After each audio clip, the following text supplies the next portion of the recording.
Merci Jean-Claude. Donc la question qui m'est posée, c'est faut-il dépister le cancer du poumon? Et pourquoi est-ce qu'il faudrait un dépistage? Vous le savez tous, le cancer du poumon, c'est la première cause de décès par cancer, non seulement en Europe, mais dans le monde. Ça, ce sont les dernières estimations qui dataient de 2018. Vous voyez qu'il y a environ un peu plus de 33 000 décès chaque année liés à ce cancer. Enfin, c'était les projections 2018. Que chez les femmes, c'est juste derrière le sein en termes de nombre de décès, alors que le cancer du sein est beaucoup plus fréquent que le cancer du poumon. Et la première oratrice a souligné à quel point la progression de l'incidence du cancer du poumon chez les femmes françaises est préoccupante.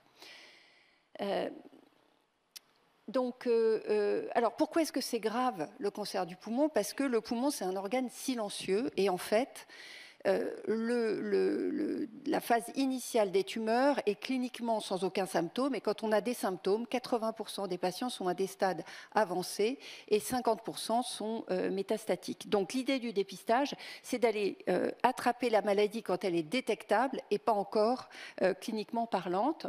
Et je vous fais un bref historique du dépistage du cancer du poumon.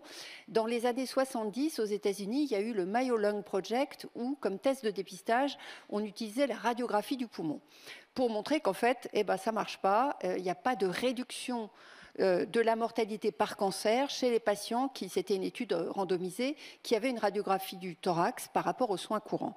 Donc pendant 30 ans, il ne s'est à peu près rien passé, jusqu'à ce que, en 1999, Claudia Henschke, qui est une radiologue qui travaille à Cornell University à New York, ait l'idée non pas de faire un dépistage avec une radio, mais avec un scanner à une faible dose de rayon. Et ce qu'elle a montré, c'est que les tumeurs qu'elle détectait, et on détectait 2,3%, c'était une cohorte de 1000 participants asymptomatiques qui avaient été exposés au tabac, 30 paquets année. 96% des cancers détectés étaient à des stades précoces.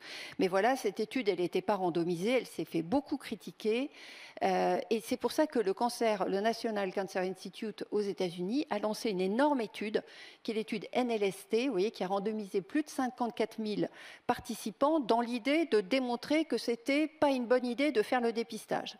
Et puis, c'est ça la beauté de la science, c'est que le résultat était l'inverse de ce qui était attendu. Oui, c'était une bonne idée, avec une réduction de mortalité dans le bras dépisté de 20%, mais au prix d'un nombre de faux positifs qui était considérable, 24%. Pourquoi est-ce que le moins de petits nodules dès 4 mm, on faisait des investigations? Alors, on n'a pas opéré à tort 24% des sujets de cette étude, mais disons que ça enclenchait d'autres tests.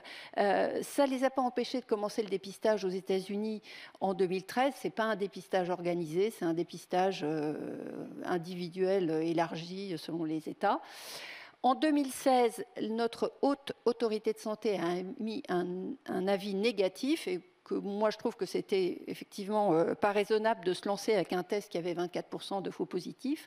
Et ce qui a complètement changé la donne, c'est entre 2018 et 2019, la publication des essais européens, notamment de l'essai Nelson avec 15 000 participants, et des essais plus petits, dont l'essai Mild, dont les résultats à 5 ans n'étaient pas positifs, mais à 10 ans étaient positifs. Tous ont confirmé une réduction de mortalité grâce au dépistage, et avec une stratégie qui était devenue efficace, seulement 2% de faux positifs.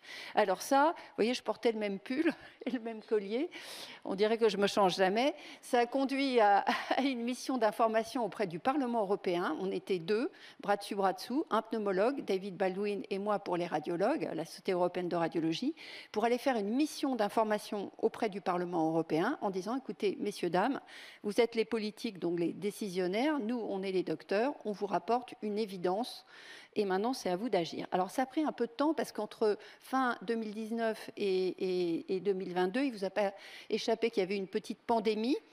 Mais vous voyez, tout ça, après 3 étapes, a débouché 9 décembre 2022. Le Conseil européen a modifié ses recommandations en termes de dépistage des cancers, qui dataient de 2003, pour dire, messieurs, dames, messieurs les États membres, lancez des études pilotes pour tester la faisabilité du dépistage. Alors, qu'est-ce qu'on sait et qu'est-ce qu'on ne sait pas? Ce qu'on sait, c'est qu'il n'y a plus débat.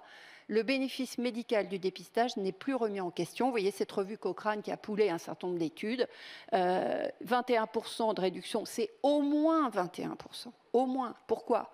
Parce qu'il y a des études, notamment Nelson, qui regardent le bénéfice à 10 ans, mais ils ont arrêté de dépister à 5 ans et demi. Et donc, quand on arrête de dépister, on perd l'effet protecteur. Donc, c'est au moins 21%. Et 5% de réduction de mortalité, toutes causes confondues. Et pour une fois, il y a un avantage à être une femme, parce que le bénéfice, il est plus important chez les femmes que chez les hommes. La population éligible, il y a des petites variations d'âge. En tout cas, la plupart commencent seulement à 50 ans et vont jusqu'à 74, ou plus récemment aux États-Unis, ça a été étendu jusqu'à 80 ans. Et le tabagisme cumulé, c'est minimum 20 paquets années. Alors, ça ne veut pas dire qu'on a fumé 20 paquets de cigarettes dans une année. On a fumé l'équivalent d'un paquet par jour pendant 20 ans. Et si on a fumé 2 paquets par jour pendant 20 ans, on a 40 paquets années. Vous voyez, on multiplie le nombre de paquets par jour par le nombre d'années. Alors, quelle modalité de lecture? La plupart des études ont reposé sur une double lecture des scanners de 2 humains. Et très récemment, enfin depuis, on va dire, 3 ans, 3-4 ans, on a maintenant des algorithmes qui reposent sur du deep learning. Et vous voyez cette prétention des ingénieurs de Google qui ont développé un programme qui fait le diagnostic du cancer du poumon bien mieux que les humains. Mais bien sûr, il n'y a pas de validation prospective. Et en plus, leurs algorithmes ont été entraînés sur les données de NLST qui étaient des scanners très différents de ceux qu'on fait maintenant, ce qui fait qu'on a lancé grâce à un financement ministériel et un financement par l'INCa, une étude qui s'appelle l'étude Cascade. On l'a lancée en avril 2022, il y a donc un peu plus de 2 ans, et on a fini les inclusions. L'idée, c'était de regarder si, au lieu de faire 2 lectures humaines, on ne pourrait pas faire une seule lecture, et le deuxième lecteur, c'est une solution d'intelligence artificielle. Et ça, bien sûr, en prenant les décisions sur la référence qui est la double lecture humaine.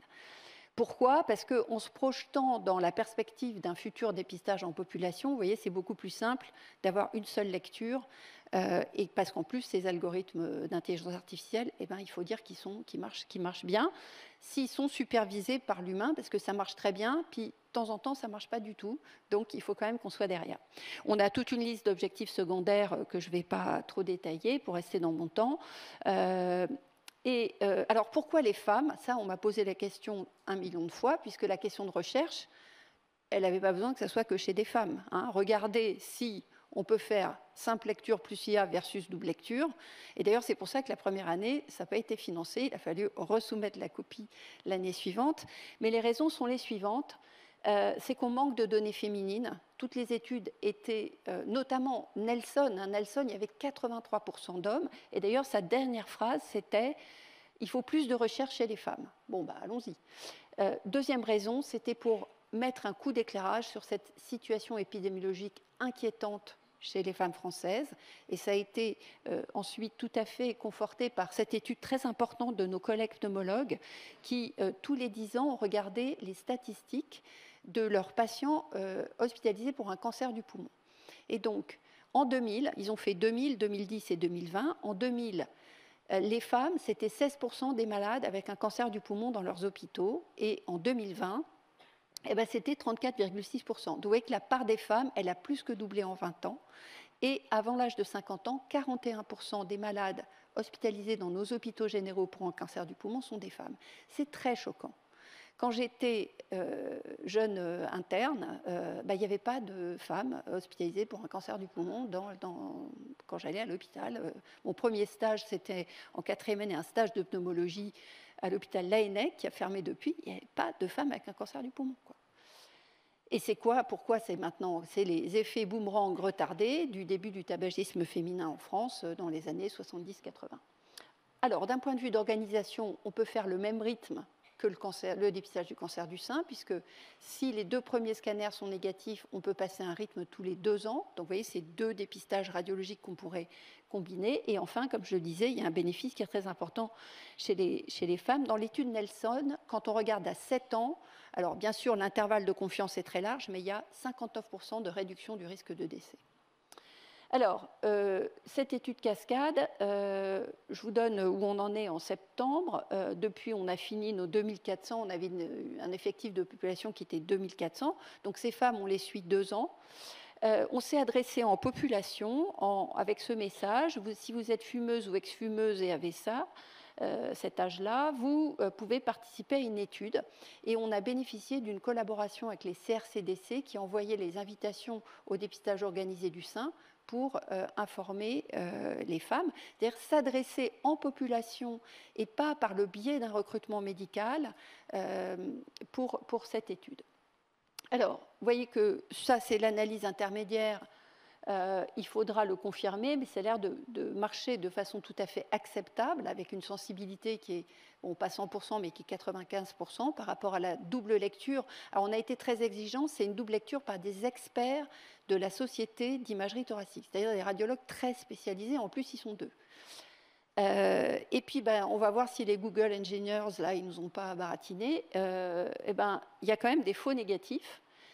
Surtout si les scanners sont faits très, très, très basse dose. Et ça montre bien que ces algorithmes, ils ont été entraînés sur des scanners qui ne sont plus la technologie actuelle. Là, ce cancer n'avait pas été détecté, bon, heureusement détecté par les radiologues. Et par contre, quand on le regarde sur une dose normale, là, l'IA arrive à le détecter. Et par contre, ce qu'on voit, c'était l'inconvénient, l'IA qui est moins performante si on baisse beaucoup, beaucoup la dose des scanners. Et par contre, c'est sûr que ça nous rattrape des erreurs de détection. Je vous montre ici, ça c'est un petit cancer sur le scanner à 1 an, que je n'ai pas vu. Et heureusement, ma collègue l'a vu, c'est pour ça qu'on s'est mis à 2. Et l'IA l'avait vu, elle avait détecté qu'il y avait un petit truc, et rétrospectivement, sur le scanner tout initial, il y avait déjà une toute petite lésion.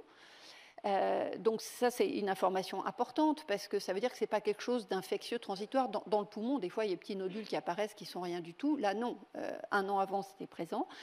Et donc, voilà, cette femme a pu être opérée. C'était un stade 1, un petit épidermoïde de 11 mm. Mais voilà, comme je vous le disais, l'IA, on ne va pas complètement disparaître tout de suite, les radiologues. Vous voyez ce cancer, là, on le voit à 3 km quand on est un radiologue normalement formé. L'IA ne l'a pas vu, et celui-là, à cause de la faible dose non plus. Il y a aussi des cancers qui sont collés contre le médiastin, qui ne sont pas complètement entourés d'air pulmonaire, parce que les algorithmes, ils ne savent pas reconnaître un truc qui n'est pas complètement entouré d'air pulmonaire. Voilà. Alors, au niveau européen, il y a le projet SOLAS, qui n'est pas... Alors, SOLAS, c'est Strengthening the Screening of Lung Cancer in Europe. Je vous dis, il y a une forte incitation européenne. Ça a été financé par ce programme EU for Health, où il y a 34 partenaires de 13 pays membres. En fait, l'idée, c'est pas une question de recherche, c'est développer une boîte à outils adaptable à chaque pays avec des recommandations actualisées sur comment s'y prendre pour dépister le cancer du poumon. Et il y a 3 études pilotes. Moi, je suis en charge de celle-ci, qui est chez les femmes, à cause de cascade. J'ai une collègue hongroise, une pneumologue hongroise, qui a un pilote sur comment amener au dépistage ce qu'on appelle les hard to reach, c'est-à-dire les personnes qui peuvent être soit socialement défavorisées, soit des minorités ethniques, soit qui habitent dans des lieux où ils sont très à distance de scanners. Et puis un 3e pilote par une collègue tchèque qui est les populations à plus haut risque sur des expositions professionnelles en particulier. Alors, en France, maintenant, parce que où en sommes-nous? Eh bien, nous en sommes qu'on va y venir, avec cet appel à projet publié le 11 juillet dernier par notre Institut du cancer, comment passer un été reposant, puisqu'il faut répondre pour maintenant. Et voilà l'objectif principal défini par l'INCa, c'est évaluer le taux de détection des cancers, évaluer les performances du dépistage, tester plusieurs modalités de repérage et d'indivitation, vérifier qu'on n'est pas toxique pour des gens qui sont asymptomatiques avec des complications des explorations pour les positifs. Vous voyez qu'on nous redemande, nous ont dit que Cascade, c'est des données intermédiaires et elles ne sont pas publiées, donc on va en début de programme retester s'il faut faire double lecture, l'apport de l'IA, etc. Impact sur les filières de soins, l'étude médico-économique, et puis on va voir si on peut définir des scores de risque. Alors, on a répondu avec ce projet qui est ce projet Diapason, où moi j'aurais un objectif supplémentaire. Je crois qu'il faut vraiment, quand on a de l'argent public, s'attacher à répondre à des questions.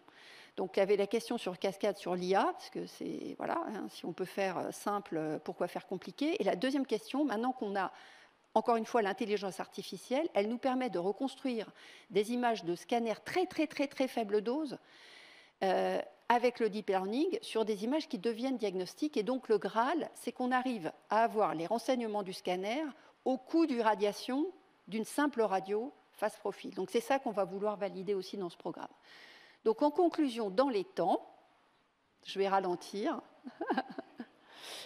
le dépistage du cancer du poumon est en cours d'implémentation en Europe avec des études pilotes. Il faut savoir qu'il y a déjà un dépistage organisé en Croatie, en Estonie, en Angleterre et validé en Allemagne. En France, une large étude pilote devrait commencer l'année prochaine. Et l'objectif de l'INCa, c'est qu'on se donne 5 ans, peut-être un peu moins si on fait bien, pour valider qu'on pourrait déboucher sur un dépistage organisé.